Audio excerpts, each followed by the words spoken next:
صلوات علی محمد وعلی اللهم صل على محمد وآل محمد وجل فرجهم.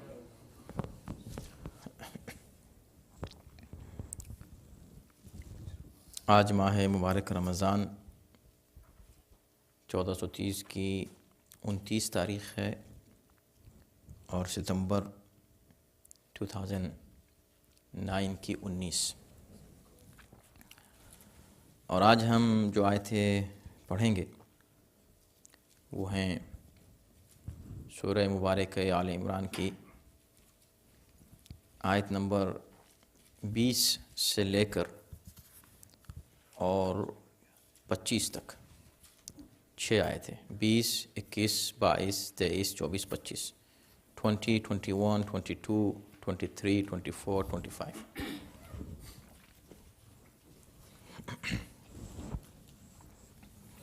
اعوذ باللہ من الشیطان الرجیم. بسم اللہ الرحمن الرحیم.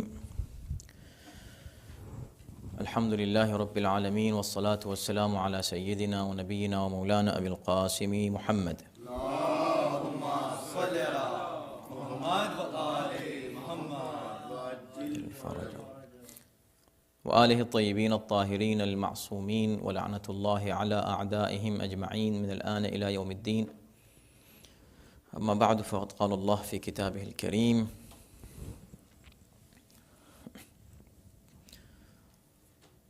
اعوذ باللہ من الشیطان الرجیم.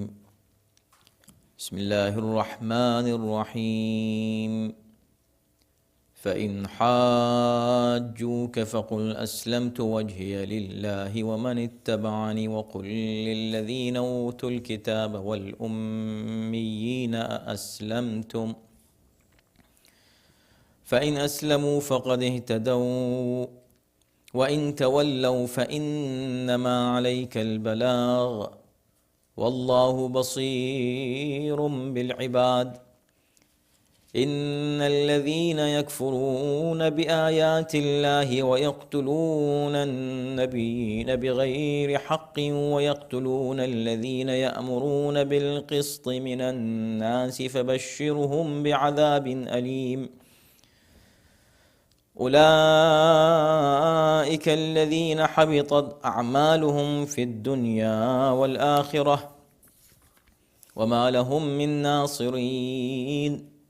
ألم تر إلى الذين أوتوا نصيبا من الكتاب يدعون إلى كتاب الله ليحكم بينهم ثم يتولى فريق منهم وهم معرضون. ذلك بأنهم قالوا لن تمسنا النار إلا أياما معدودات وغرهم في دينهم ما كانوا يفترون.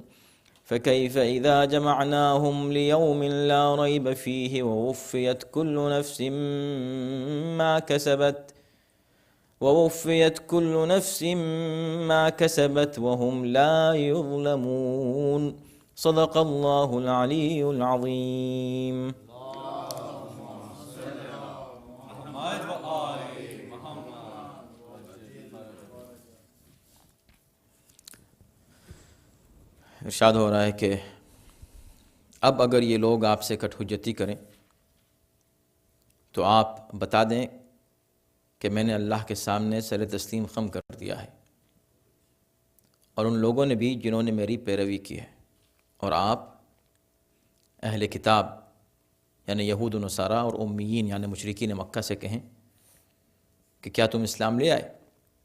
اگر اسلام لے آئے تو ہدایت پا گئے، اور اگر روگردانی کریں تو پھر تمہارا کام صرف پیغام پہنچا دینا ہے، اور اللہ اپنے بندوں سے خوب واقف ہے. بے شک جو لوگ اللہ کی آیتوں کا انکار کرتے ہیں اور پیغمبران خدا کو ناحق قتل کرتے ہیں اور ان لوگوں کو بھی قتل کرتے ہیں جو عدل و انصاف کا حکم دیتے ہیں، تو انہیں دردناک عذاب کی خبر سنا دیجیے. یہی وہ لوگ ہیں جن کے اعمال دنیا و آخرت میں ضائع ہو گئے اور ان کا کوئی بھی مددگار نہیں ہے.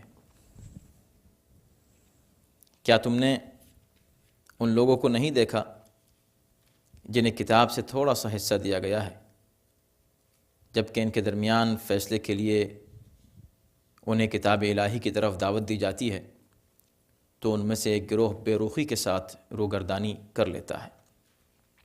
یہ اس لیے ہے کہ وہ کہتے ہیں کہ ہمیں آگ کبھی چھو نہیں سکتی سوا چند دنوں کے، اور ان کی بے بنیاد باتوں نے انہیں اپنے دین کے بارے میں دھوکے میں ڈال رکھا ہے۔ پھر اس وقت کیا حال ہوگا جب ہم سب کو اس دن کے لیے جمع کریں گے جس میں کوئی شک و شبہ نہیں، اور ہر ایک کو اس کے کیے کا پورا پورا بدلہ دیا جائے گا، اور کسی کے ساتھ ظلم اور زیادتی نہیں ہوگی۔ یہ وہ آیتیں تھیں جن کی تلاوت کا ہم نے آج شرف حاصل کیا۔ اس سے پہلے کی آیتیں جن پر گفتگو ہو چکی ہے، یہ آیتیں انہی سے مربوط ہیں۔ ان الدین عند اللہ الاسلام، بلا شبہ دین اللہ کے نزدیک اسلام ہے۔ یہ اس سے پہلے کی آیت ہے 19، آیت نمبر 19، اور اس سے پہلے کی آیت نمبر 18، اس میں شہد اللہ انہ لا الہ الا هو والملائکۃ واولو العلم قائما بالقسط، اور اس سے پہلے کی آیت الذین یقولون ربنا اننا آمنا۔ یہ سب آیتیں ایک دوسرے سے مربوط ہیں، کافی تسلسل ہے ان آیتوں میں مضمون کے اعتبار سے۔ تو اب جب یہ بات کہی جا چکی کہ اسلام واحد وہ مذہب ہے یا دین ہے جسے دین کہا جا سکے، اور جو اللہ کی نظر میں دین ہے، یعنی صحیح دین، حقیقی دین، واقعی دین صرف اسلام ہے۔ یوں تو ادیان بہت سے ہیں، مین میڈ بھی ہیں، اور جو اللہ نے نازل کیے ان میں تحریف شدہ ادیان بھی ہیں، لیکن حقیقی دین وہی ہے جو اسلام ہے۔ اور یہ بات کہی گئی اس سے پہلے کہ اہل کتاب نے اس میں جو اختلاف کیا وہ جان بوجھ کر کیا۔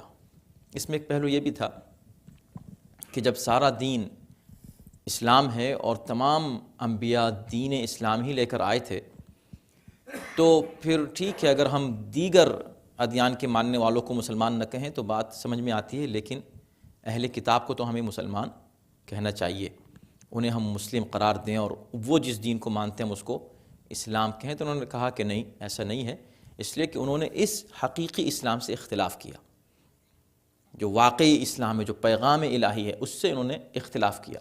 حالانکہ وہ یہ کلیم کرتے ہیں، وہ یہ دعویٰ کرتے ہیں کہ وہ انبیاء کو مانتے ہیں، موسیٰ کو، عیسیٰ کو مانتے ہیں، لیکن ان انبیاء کو، بلکہ حضرت ابراہیم و نوح اور آدم کو بھی ماننے کا دعویٰ کرتے ہیں، ان تمام انبیاء کو کہ جن کا تذکرہ قرآن نے بھی کیا ہے، ان کو ماننے کا وہ دعویٰ کرتے ہیں، لیکن صرف انبیاء کو ماننے کا یا اس دین کو ماننے کا دعویٰ کافی نہیں ہے۔ اوریجنلی انہوں نے یہ کیا کہ اسلام کا جو پیغام اللہ نے آخری پیغام خاتم النبیین صلی اللہ علیہ وآلہ وسلم کے ذریعے سے اس دنیا میں بھیجا، انہوں نے اس سے اختلاف کیا، اس سے انہوں نے ایگری نہیں کیا۔ ڈس ایگری کرنا کوئی بری بات نہیں ہے، لیکن یہ ہے کہ انہوں نے اس دین کی سختی سے مخالفت کی، اور نہ صرف مخالفت کی بلکہ ان کھلی ہوئی آیتوں کا انکار بھی کیا جو نشانیاں اور علامتیں انہی کی کتابوں میں اسلام اور پیغمبر اسلام کے بارے میں موجود تھیں۔ اور یہ جو اختلاف تھا تو اس کا ریزن اور سبب بیان کیا گیا کہ بغین بینہم، انجانے میں ایسا نہیں کیا بلکہ جان بوجھ کر انہوں نے یہ اختلاف پیدا کیا۔ جب یہ بات ہو چکی کہ وہ اختلاف جان بوجھ کے کر رہے ہیں، عمدن کر رہے ہیں، تو اب دیکھیں کتنی مناسب ہے یہ آیت جو اس کے بعد آتی ہے، فَإِنْ حَاجُّوكَ فَقُلْ أَسْلَمْتُ وَجْهِيَ لِلَّهِ وَمَنِ اتَّبَعَنِي۔ اسلام دین عقل ہے، دین منطق ہے، اور قرآن کا یہ اسٹائل ہے، یہ اسلوب ہے۔ قرآن ہمیشہ جب خطاب کرتا ہے اور ایڈریس کرتا ہے تو صاحبان عقل کو ایڈریس کرتا ہے، اولو الالباب سے بات کرتا ہے، اور ہمیشہ انسانوں کو دعوت دیتا ہے عقل اور فکر سے کام لینے کی، تفکر اور تدبر کی بات کرتا ہے، افلا یعقلون افلا تتفکرون افلا تعقلون۔ تو اس سے یہ اندازہ ہوتا ہے کہ یہ دین اور یہ اسلام جو کہ مذہب عقل ہے، اب یہ اپنی بات اگر اسلام یا پیغمبر اسلام یا اسلام کا پیغام پہنچانے والے جب اسلام پہنچانا چاہتے ہیں تو اس میں کوئی زور زبردستی نہیں ہوگی، اور یہ بات اس سے پہلے بیان کی جا چکی ہے آیت الکرسی میں تفصیل کے ساتھ کہ لا اکراہ فی الدین۔ جب یہ ایک اعلان ہے اسلام کا کہ اسلام میں کوئی جبر و اکراہ نہیں ہے، تو سامنے والا تو مخالفت کر رہا ہے،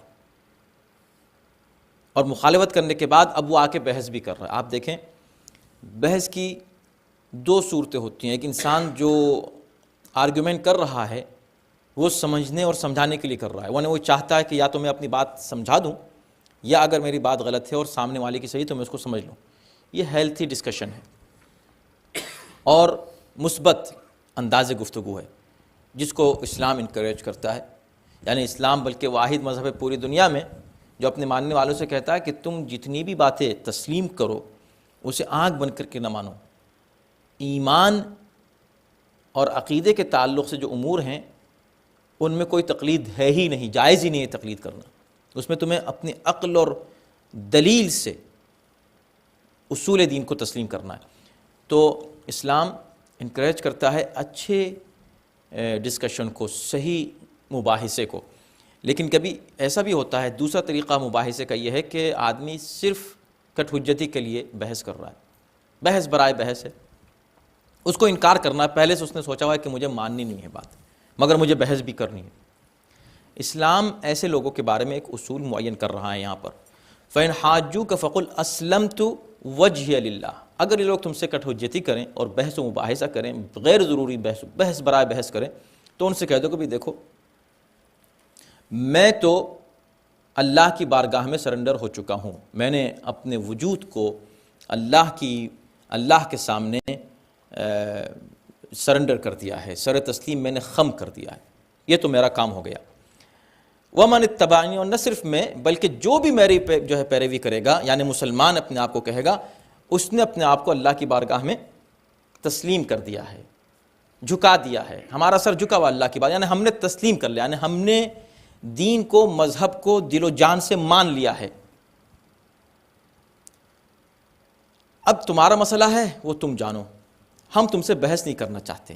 دیکھیں وہ اسلام جو ہر جگہ بحث کو مباحثے کو انکریج کرتا ہے، وہ اب یہاں کہہ رہا ہے کہ اب ہم تم سے بحث نہیں کرنا چاہتے، کوئی بحث نہیں۔ ایک بات ذہن میں رکھیے کہ یہ آیتیں سورہ آل عمران کی اس وقت نازل ہوئی آخری ایام میں جب کہ اسلام جزیرۃ العرب میں پھیل چکا تھا اور ایک بہت بڑی طاقت کی صورت میں ابھر چکا تھا، پاورفل تھا اسلام، کمزور نہیں تھا اسلام، یہ اس وقت کی باتیں۔ یعنی پیغمبر یہ اگر چاہتے تو یہ کہہ سکتے تھے کہ بھئی تم زور زبردستی کر رہے ہو، غلط سلط باتیں کر رہے ہو، کٹ حجتی کر رہے ہو، صرف بحث کر رہے ہو، مباحثہ کر رہے ہو، غیر ضروری، غیر عقلی، غیر منطقی، تم کو اسلام ماننا پڑے گا، ماننا ہو تو مانو ورنہ ہم تم کو سزا دیں گے۔ اسلام نے ایسا نہیں کیا، اس طاقت اور پاور کے ہوتے ہوئے بھی پیغمبر اسلام نے ہرگز، اور یہ آیت خاص طور پر فَإِنْ حَاجُّوكَ، یہ آیت نصارہ کے لیے ہے، نصارہ نجران کے لیے، اور یہ آیت اسی آیت سے مربوط ہے جس میں بعد میں پھر بھی کٹ حجتی کرتے رہے، پھر بھی بحث کرتے رہے، تو آخر میں پھر انہی لوگوں کو مباہلے کے لیے بھی بلایا گیا تھا۔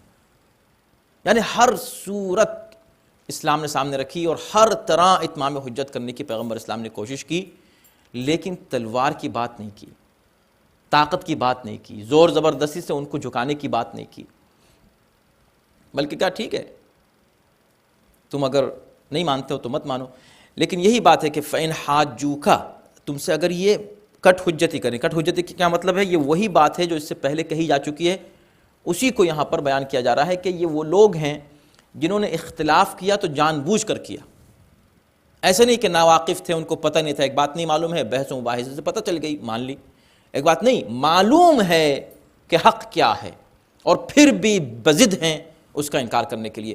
یہ چیز ہر جگہ اپلائی ہوتی ہے.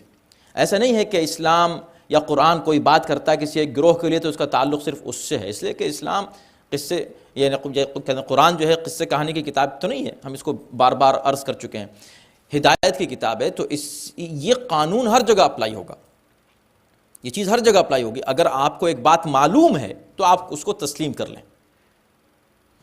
معلوم ہونے کے بعد انکار کر رہے ہیں، اور انکار کرنے کے بعد جو لوگ حق پر ہیں ان سے کٹ حجتی کر رہے ہیں جان بوجھ کر، معلوم ہونے کے بعد زبردستی ان کی مخالفت کر رہے ہیں، ان کے مقابلے پر بھی آ رہے ہیں، ان سے جنگ بھی کر رہے ہیں، ان سے لڑ بھی رہے ہیں، آخر میں ان کو قتل بھی کر رہے ہیں، جیسا کہ بعد کی آیتیں بیان کریں گی. معلوم ہونے کے بعد، یعنی پتہ ہے کہ یہ حق پر ہے پھر بھی آپ لڑ رہے ہیں اس سے. یہ چیز ہر جگہ اپلائی ہوتی ہے. اس کا تعلق صرف نصارہ اور یہود و مشرکین سے نہیں ہے، بلکہ مسلمانوں پر زیادہ یہ نافذ ہوتا ہے یہ قانون. آپ بتائیے کیا معاویہ کو نہیں معلوم تھا کہ حضرت علی کون ہے؟ کون سا آج تاریخ کا ادنا طالب علم سامنے آ جائے اور یہ کہے، معمولی سے معمولی اسٹوڈنٹ ہسٹری کا جس کو ذرا سی بھی شدھ بدھ ہے اسلامی تاریخ کے بارے میں، وہ آ کر یہ کہہ دے کہ نہیں وہ بیچارہ معاویہ کیا کرتا، اس کو تو پتہ ہی نہیں تھا کہ علی کون ہے. ایسا ہے؟ اچھی طرح اس کو معلوم تھا، ہر ایک سے زیادہ معلوم تھا، سب سے زیادہ اس کو پتہ تھا کہ علی کون ہے. پھر کیوں جنگ کرنے آ گیا سامنے؟ پھر کیوں جھوٹی حدیث حضرت علی کے خلاف، اہل بیت کے خلاف، اسلام کے خلاف، پیغمبر اسلام کی توہین، قرآن کی توہین، ان تمام احادیث کو کیوں اس نے پس پش ڈال دیا، قرآن کو کیوں پس پش ڈال دیا، علی سے جنگ کرنے کیوں آ گیا؟ اس لیے کہ یہ انہی لوگوں میں ہے. یزید کیا امام حسین کو نہیں پہچانتا تھا؟ کیا عمر سعد امام حسین کو نہیں جانتا تھا؟ پڑھیں تاریخ، آپ کو سب پتہ چلے گا کہ یہ لوگ سب وہ لوگ تھے کہ جنہیں اچھی طرح معلوم تھا کہ حق اہل بیت کے ساتھ ہے. اور ایسے ہی اس سے پہلے کے جو افراد تھے، جو بھی اہل بیت کے مقابلے پر آیا، ایسا نہیں کہ وہ انجانے میں آ گیا، ارے اس کو پتہ ہی نہیں تھا کہ یہ کون ہے، اور اچانک اور بعد میں پتہ چلا کہ ارے میں نے تو ان کی مخالفت کر دی جو ایسے عظیم تھے. ایسا نہیں ہے. اچھا چلیں ہم اس وقت کی بات کر رہے ہیں. آج جو لوگ اہل بیت کی مخالفت کرتے ہیں، آج جو لوگ معاویہ کی حمایت کرتے ہیں، آج جو لوگ یزید کی حمایت کرتے ہیں، کیا ان کو نہیں معلوم کہ معاویہ کون ہے؟ ان کو نہیں پتہ علی کون ہے؟ ان کو نہیں معلوم کہ یزید کون تھا اور حسین کون تھے؟ نہیں معلوم ان کو. اس لیے وہ یزید کو رضی اللہ کہہ رہے ہیں؟ نہیں، جان کے. یہ آیت ان لوگوں کے اوپر اپلائی ہوتی ہے اوریجنلی. اس آیت کا نفاذ اور اس قانون کو ہم ہر اس شخص پر نافذ کریں گے کہ جو حق کو پہچانتے ہوئے حق کے مقابلے پر آتا ہے. قرآن ہدایت کی کتاب ہے. ہمیں ایسے لوگوں سے ہوشیار رہنے کی ضرورت ہے. ہمارے نوجوانوں کو ہوشیار رہنے کی ضرورت ہے، صاحبان عقل کو، ہر انسان کو. اسلام دین ہے اللہ کا، اسلام دین ہے عقل کا، اسلام دین ہے منطق کا. اور اس کے بعد پھر تینوں گروہوں کو مخاطب کیا گیا. قل للذین وقل للذین اوتوا الکتاب والأمیین اسلمتم. تم ذرا ان سے، اہل کتاب سے جو یہود و نصارہ ہیں، ان سے اور امیین یعنی مشرکین سے پوچھو کہ کیا تم اسلام لے آئے؟ یہ جو پوچھو ہے اور کیا تم اسلام لے آئے، اس سے مراد یہ نہیں ہے کہ پیغمبر اسلام کو پتہ نہیں تھا کہ وہ اسلام نہیں لائے ہیں. یہ گفتگو کا ایک طریقہ ہے. جیسے بات کرتے کرتے انسان پوچھے کبھی بات سمجھ میں آئی، جو میں کہہ رہا ہوں کچھ سمجھے آپ؟ تو یہ سوال کر رہا ہے کہ سمجھے آپ، اسی انداز سے بھئی میں اسلام تمہارے سامنے پیش کر رہا ہوں، تم اسلام لے آئے ہوئے مسلمان، بات سمجھ میں آئی کہ اسلام کیا ہے؟ اگر وہ کہیں کہ ہاں ہم سمجھ گئے اور اسلام کو ہم مان گئے اور اسلام صحیح مذہب ہے اور ہم اسلام کو قبول کرتے، تو فقط اہتدوا. اس سے اچھی کوئی بات ہی نہیں ہے، پھر تو وہ لوگ ہدایت پا گئے. یہ دیکھیں کتنی منزلوں کے بعد یہ لفظ آیا ہے. یہ کہا کہ یہ لوگ کٹ حجتی کرتے ہیں، یہ کہا کہ یہ لوگ جان بوجھ کے اختلاف کرتے ہیں. ان سب کے باوجود بھی آخر میں کہا کہ ایک اتمام و حجت اور کر دو، ایک بار اور پوچھ لو. کہ ابھی تم اس کو سمجھ رہے ہو کہ نہیں، جو بات میں کہہ رہا ہوں کچھ تمہاری سمجھ میں آ رہی ہے کہ نہیں آ رہی ہے، حقیقت تم جانتے ہو کہ نہیں جانتے ہو، پوچھ لو، ایک بار پوچھ لو۔ مولا کائنات نے جتنی جنگیں لڑیں، مخصوصاً رسول اللہ کے بعد، وہ تو خیر اس سے پہلے تو رسول کائنات پیغمبر اسلام ہی رہبر ہوا کرتے تھے تمام امور میں، وہ تھے رہبر، وہ تھے قائد کل، لیکن پیغمبر اسلام کے بعد جو حضرت علی نے جنگیں لڑی ہیں 3 بڑی لڑنی پڑی ہیں، بلکہ حضرت علی نے نہیں لڑیں، مخالفین نے لڑیں، حضرت علی نے جواب دیا۔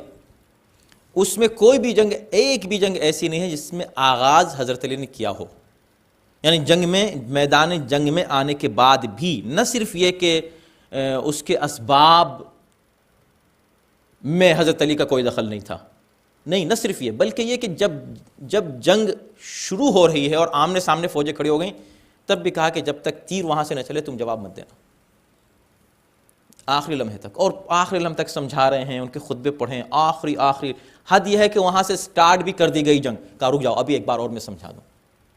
یہ انداز ہے قرآن کا، یہ انداز ہے اسلام کا۔ اسلام ہدایت کے بہترین اسلوب پیش کرتا ہے ہدایت کے سلسلے میں، وہی یہاں کہا جا رہا ہے کہ جب تم نے یہ بھی جان لیا کہ ٹھیک ہے یہ لوگ جان کے مخالفت کر رہے ہیں، ان کو حقائق معلوم ہے، پھر بھی یہ چھپا کر بغین بینہم، آپس میں ان کو کچھ ایشوز ہیں، کچھ چکر ہیں، وہ اس کو یہاں پر لا رہے ہیں، ذاتی مسائل ہیں، ذاتی ایجنڈے ہیں، ذاتی سیاستیں ہیں، وہ اس کو اسلام کے مقابلے پر لا رہے ہیں، اور یہ لوگ کبھی سدھر نہیں سکتے۔ اور اس کے بعد پھر یہ بھی کہہ دیا کہ یہ لوگ کٹ حجتی کر رہے ہیں، بحث برائے بحث کر رہے ہیں، پھر بھی تم ایک بار ان سے پوچھ لو، آخری بار، کہ بھی تم اسلام کو سمجھ گئے کہ نہیں، اسلم تم اسلام لائے۔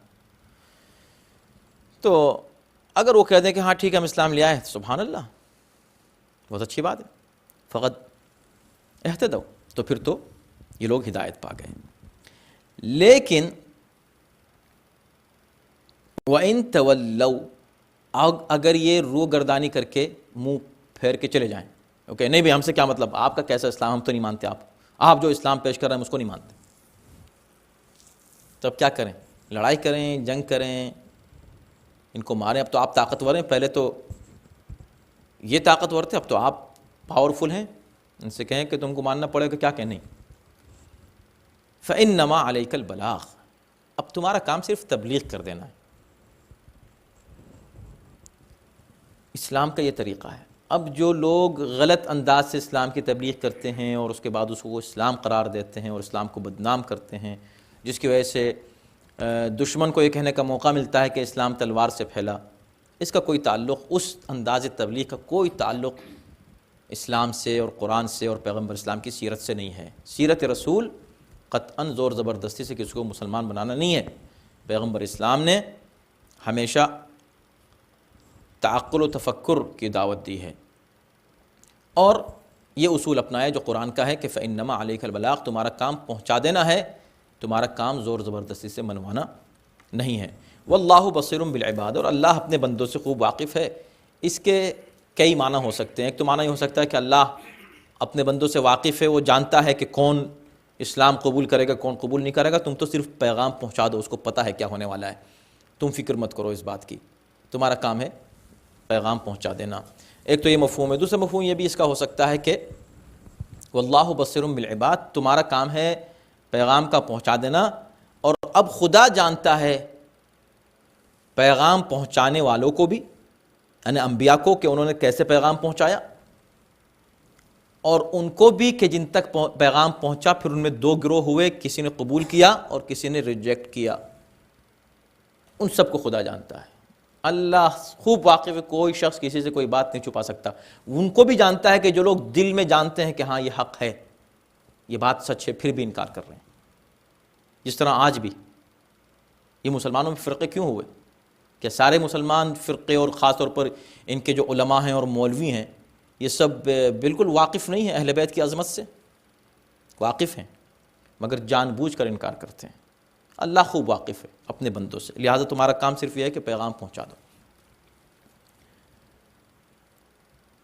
اب اس کے بعد کی آیت ہے آیت نمبر 21، ان الذین یکفرون بآیات اللہ ویقتلون النبیین بغیر الحق۔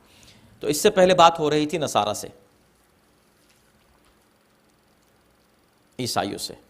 اب یہ جو دوسری آیت ہے اس میں جو بات ہو رہی ہے یہ صفات بنی اسرائیل کی بیان کی جا رہی ہیں، یہودیوں کی، کہ اب جو لوگ اللہ کی آیتوں کا انکار کرتے ہیں اور انبیاء کو ناحق قتل کرتے ہیں۔ اچھا، انبیاء کو ناحق قتل کرتے ہیں کا مطلب یہ نہیں ہے کہ یعنی کبھی ایسا بھی ہو سکتا ہے کہ کوئی برحق نعوذ باللہ انبیاء کو قتل کرے۔ ناحق کا مطلب یہاں پر یہ لفظ کا اضافہ نہیں ہے، بلکہ یہ اس بات کی وضاحت ہے کہ انبیاء کو جب بھی قتل کیا جائے گا ناحق ہی ہوگا۔ انبیاء کا خون بہانا ناحق عمل ہے، ناحق ایک ظلم ہے۔ تو جو لوگ انبیاء کو قتل کرتے ہیں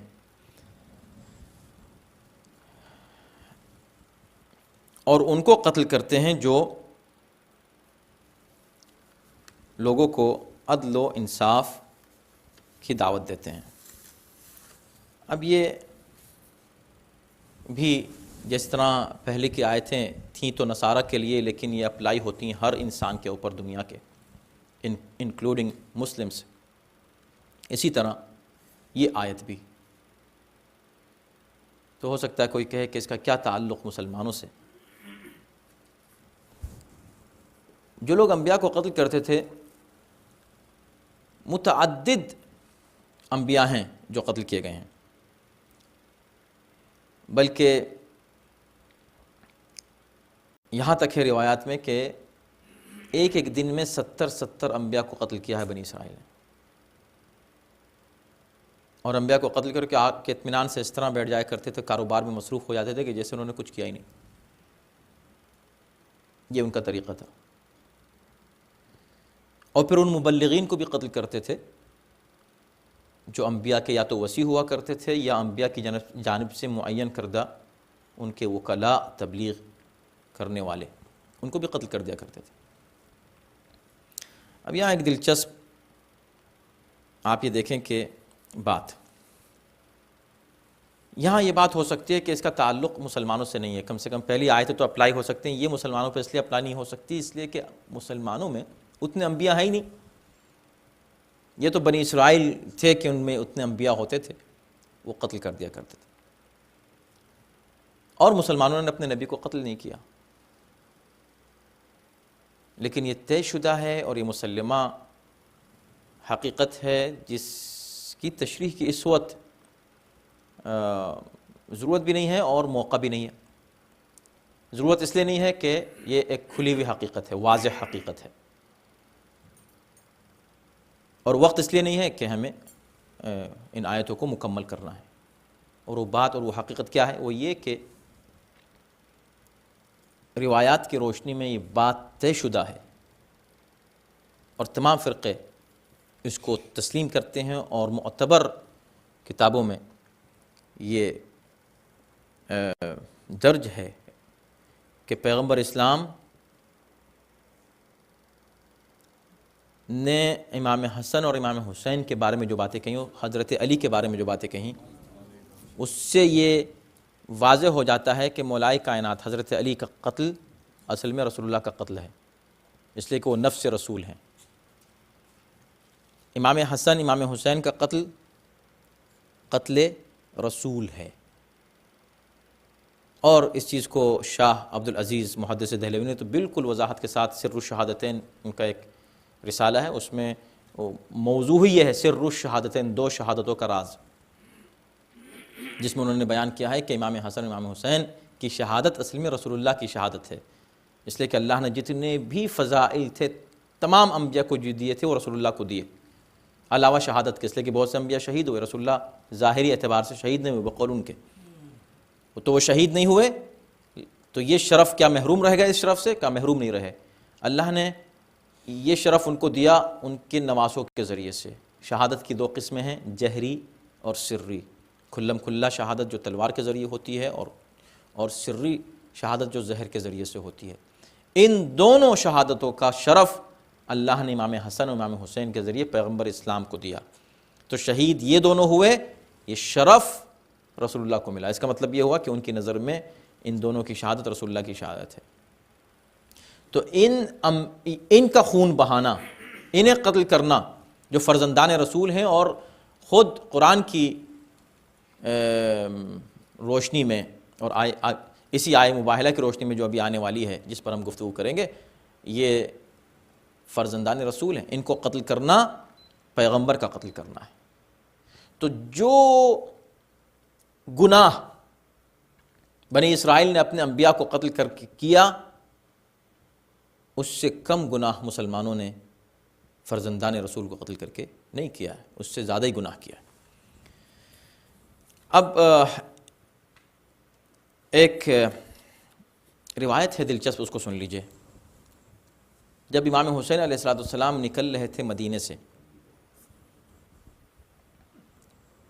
اور مکے کی طرف جا رہے تھے، اور مکے سے پھر کربلا کا ارادہ تھا، کوفے کا ارادہ تھا، تو اس وقت بہت سے لوگ آئے امام حسین سے گفتگو کرنے کے لیے۔ ان میں کئی ایسے افراد ہیں جنہوں نے آ کر امام حسین کو مشورہ دیا کہ آپ نہ جائیں۔ ان میں ایک ہیں عبداللہ ابن عمر، یہ بھی آئے اور انہوں نے بھی آ کر مشورہ دیا امام حسین کو کہ آپ نہ جائیے، اور کوئی ضرورت نہیں ہے، اور اس کے بعد دیکھیں آپ کو پتہ ہے کہ کیا ہونے والا ہے، اگر آپ نے یزید کی مخالفت کی قتل کر دیے جائیں گے آپ، یہ نتیجہ ہوگا، وہ نتیجہ ہوگا، خوب سب باتیں کی۔ امام حسین نے پہلے اس کی بات سنی، سننے کے بعد جو کہا وہ یہ ہے: یا ابا عبد الرحمن اما علمت ان من ہوان الدنیا علی اللہ ان رأس یحیی بن زکریا اہدی الی بغی من بغایا بنی اسرائیل۔ فرمایا کہ اے عبداللہ ابن عمر، تم کیا باتیں مجھ سے کر رہے ہو؟ کیا تمہیں نہیں معلوم کہ اس دنیا کی پستی اور ذلت و خواری اور حقارت کی انتہا یہ ہے کہ جناب یحییٰ ابن زکریا جیسے نبی کا سر قلم کر کے لوگوں نے وقت کے بدترین اور ذلیل ترین اور شقی ترین انسان کو بطور تحفہ پیش کیا تھا۔ پھر فرماتے ہیں کہ کیا تم نہیں جانتے؟ اما تعلم ان بنی اسرائیل كانوا يقتلون ما بين طلوع الفجر الى طلوع الشمس 70 نبيا ثم يجلسون في اسواقهم يبيعون ويشترون كأن لم يصنعوا شيئا۔ کیا تم کو نہیں معلوم کہ بنی اسرائیل طلوع فجر سے یعنی سن رائز سے اور سن سیٹ تک 70 انبیاء کو قتل کر دیا کرتے تھے، اور قتل کرنے کے بعد آ کے آرام سے بازار میں بیٹھ کر خرید و فروخت اس طرح کرتے تھے جیسے انہوں نے کچھ کیا ہی نہیں۔ تو اللہ نے ان کو مہلت دی، اور اس کے بعد پھر امام نے کہا کہ میں تم کو یہ بات اس لیے سنا رہا ہوں کہ یا ابا عبد الرحمن اتق اللہ، اللہ سے ڈرو، ولا تدعن نصرتی، اور میری نصرت سے پہلو تہی نہ کرو۔ تو خیر، یہ بات ہم نے آپ کو اس لیے سنائی تاکہ اندازہ ہو کہ قرآن جب کوئی بات کرتا ہے تو اس کا مقصد یہ ہوتا ہے کہ ہر دور کا انسان اس سے عبرت حاصل کرے ان واقعات سے جس کا تذکرہ یا جن کی طرف اشارہ قرآن کر رہا ہے۔ تو اگر قرآن یہ بات کر رہا ہے کہ وہ لوگ جو اللہ کی آیتوں کا انکار کرتے ہیں، تو یہ مسلمانوں پہ بھی اپلائی ہوتا ہے۔ مسلمانوں نے اللہ کی آیتوں کا انکار کیا، قرآن کا انکار کیا اپنے عمل کے ذریعے۔ ویسے قرآن کو چومتے ہیں اور ظاہری طور پہ احترام کرتے ہیں، لیکن اس کی تعلیمات کا انکار کرتے ہیں۔ اگر انکار نہ کرتے تو اتنے فرقے نہیں ہوتے۔ انہوں نے انبیاء کو بھی قتل کیا فرزندان نبی کی شکل میں، نبی کا خون بہایا۔ اور اگر آپ اس کیٹیگری میں بھی نہ مانیں تو کم سے کم دوسری بات اسی لیے شاید قرآن نے کہہ دی کہ ہو سکتا ہے کوئی انکار کرے کہ مسلمان تو نہیں انبیاء کو قتل نہیں کرتے، وَيَقْتُلُونَ الَّذِينَ يَأْمُرُونَ بِالْقِسْطِ مِنَ النَّاسِ، اور انہیں قتل کرتے ہیں جو لوگوں کو عدل و انصاف کی دعوت دیتے ہیں۔ جناب ابو ذر کا قتل کس بیس پر ہوا؟ اٹھا کر دیکھیں تاریخ، صرف اس لیے کہ وہ حق بات کہہ رہے تھے۔ تو کیا ان کا ان کی آواز دبانے کا یہی طریقہ ہے کہ ان کو نکال دیا جائے۔ جناب عمار یاسر کو کیوں قتل کیا گیا؟ حجر بن عدی کو کیوں قتل کیا گیا؟ ایک طولانی فہرست ہے ان شہداء کی جن کو قتل کیا گیا ہے۔ اور پھر اگر آپ ائمہ کو، امام علی کو، امام حسن، امام حسین کو یہ نہ مانے کہ ان کا خون رسول کا خون تھا، حالانکہ یہ ثابت ہے، لیکن اگر نہیں بھی مانے کوئی اس کا انکار کرے، حجت پہ کوئی بھی اتر سکتا ہے، تو کم سے کم یہ تو مانے گا کہ وہ امر بالمعروف اور نہی عن المنکر کرنے والے افراد تھے، وہ عدل و انصاف کی طرف بلانے والے لوگ تھے۔ کیا حضرت علی کے لیے بات طے شدہ نہیں ہے اور معروف نہیں ہے کہ قتل لشدت عدلہ، علی قتل ہی اس لیے کیا گیا کہ بہت زیادہ عادل تھے، اپنے عدل کی بنا پر، شدت عدل کی بنا پر قتل کیے گئے۔ تو اب وہ جنہوں نے قتل کیا، کیا ان پر یہ آیت اپلائی نہیں کرتی؟ کیا وہ یہودیوں کی طرح نہیں ہیں، ان افراد کی طرح نہیں ہیں جنہوں نے انبیاء کو قتل کیا؟ بے شک وہ لوگ ان کی طرح ہیں۔ اور امام حسین نے نکلتے ہوئے کیا کہا تھا؟ یہی تو کہا تھا، انی لم اخرج اشرا ولا بطرا ولا ظالما ولا مفسدا وانما خرجت لطلب الاصلاح في امتی جدی اريد ان امر بالمعروف وانهى عن المنکر۔ میں جو نکلا ہوں، میں کوئی ظلم کے لیے، فساد کے لیے تو نہیں نکلا ہوں، میں تو اس لیے نکلا ہوں تاکہ اپنے نانا کی امت میں اصلاح کروں، میرا مقصد اصلاح ہے امت ہے، اور میں چاہتا ہوں کہ امر بالمعروف کروں اور نہی عن المنکر کروں۔ اب جو ان کو قتل کر دے، کیا یہ آیت اس پہ اپلائی نہیں کرتی؟ فبشرہم بعذاب الیم، بشارت دے دو ان کو اطلاع دے دو کہ ان کے لیے سخت ترین عذاب ہے، دردناک، علیم، دردناک عذاب ان کے لیے ہے جو انبیاء کو قتل کرتے ہیں۔ تو ان کے لیے بھی عذاب ہے جو لوگ کٹ حجتی پہ اترتے ہیں، ٹھیک ہے؟ نصارہ کے لیے نہیں ہے کہ وہ لوگ انبیاء کو قتل کرتے تھے، نہیں، یہودی قتل کرتے تھے انبیاء کو، لیکن دونوں کے جرائم ہیں، اور یہ دونوں جرائم مسلمان بھی انجام دے رہے ہیں۔ یہ چیز ہر جگہ اپلائی ہوتی ہے۔ اولئک الذین حبطت اعمالهم فی الدنیا والآخرہ، یہ وہ لوگ ہیں کہ جن کے اعمال دنیا اور آخرت میں حبط کر لی جاتے ہیں، ختم ہو جاتے ہیں، ان کو کوئی ان کے اعمال کا ثواب نہیں ملے گا، چاہے وہ کتنے ہی اعمال کیوں نہ انجام دے دیں۔ انبیاء سے دشمنی کر کے، انبیاء کی اولاد سے دشمنی کر کے انہیں کچھ نہیں ملے گا، جس طرح مسلمانوں کو کچھ نہیں مل سکتا اہل بیت سے دشمنی کرنے کے بعد، چاہے جتنی نمازیں پڑھیں، حج کریں، روزے رکھیں، زکوٰۃ دیں، ان کے اعمال سب برباد اور بیکار ہو جائیں گے۔ کوئی نہ کہے کہ اللہ تو عادل ہے، ان کی نمازوں کی جزا کیوں نہیں دیتا؟ تو اس آیت کا جواب دے دے کہ اولئک الذین حبطت اعمالہم، ان کے اعمال حبط کر لیے جائیں گے۔ حبط کرنے کا مطلب یہ ہے کہ ان کے برے اعمال نہیں، یہ نہیں کہ ان کے برے اعمال بیکار ہو جائیں گے، نہیں، ان کے برے اعمال تو رہیں گے، ان کا عذاب، ان کے جو اچھے اعمال ہیں وہ ختم کر دیے جائیں گے، ان کو حبط کر لیا جائے گا، اور انہیں ان کو کوئی جزا نہیں ملے گی، وما لہم من ناصرین، ان کی کوئی مدد کرنے والا بھی نہیں ملے گا۔ اور قرآن میں اس مضمون کی بہت سی آیتیں ہیں جس میں یہ بیان کیا گیا ہے۔ حد یہ ہے کہ میزان عدل الہی جب قائم ہوگا، وَنَضَعُ الْمَوَازِينَ الْقِسْطَ يَوْمَ الْقِيَامَةِ لِيَوْمِ الْقِيَامَةِ فَلَا تُظْلَمُ نَفْسٌ شَيْئًا، ہم قیامت کے دن میزان عدل قائم کریں گے اور ہر شخص کے اعمال تولے جائیں گے، عمل اور عقیدہ دونوں تولا جائے گا قیامت کے دن۔ لیکن کچھ لوگ ایسے بھی ہوں گے کہ جن کے لیے قرآن نے کہا فَلَا نُقِيمُ لَهُمْ يَوْمَ الْقِيَامَةِ وَزْنًا، ان کے لیے ہم قیامت میں کوئی میزان قائم نہیں کریں گے، اس لیے کہ جب ان کا عمل ہم کو قبول ہی نہیں کرنا ہے تو تولنا کیسا؟ آپ کو جب کوئی مال خریدنا ہی نہیں ہے تو اس کو تولیں گے کیوں آپ؟ تو اللہ کو ان کا مال لینا ہی نہیں ہے جو عمل ہے، تو اس کو تولے گا کیوں؟ لا نقیم لہم یوم القیامت وزنا، ان کے لیے کوئی میزان قائم نہیں کی جائے گی۔